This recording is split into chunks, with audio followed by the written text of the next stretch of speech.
आपकी शादी नहीं हुई थी अभी तक? नहीं, शादी तो हो चुकी थी मेरी। तो फिर दूसरी शादी कर ली, वो भी किसी बच्चे से? हाँ, हस्बैंड नहीं थे तो शादी कर लिए। कोई लड़का नहीं मिला आपको? नहीं, लड़का से काय करने जाए, जब मेरे घर में ही है तो फिर अलग काय करने जाए शादी। এবার ভারতের উত্তরপ্রদেশে মা তার সন্তানের কাছে বিয়ে বসেছে, অর্থাৎ সন্তান তার মাকে বিয়ে করেছে। নাউজুবিল্লাহ।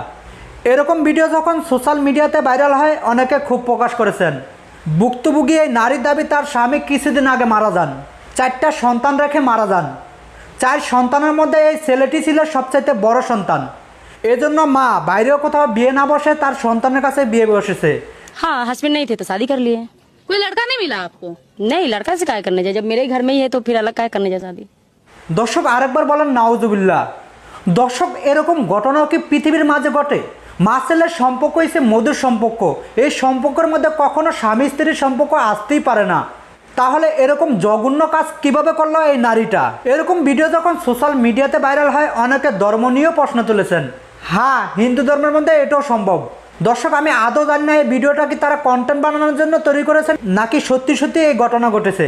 আমরা সচরাচর ইন্ডিয়ার ভিডিওগুলো দেখলে বুঝতে পারি মা আর ছেলের মধ্যে দুষ্টামি। স্বামী স্ত্রী যেভাবে দুষ্টামি করে ঠিক সেভাবে মা ও ছেলে দুষ্টামি করে।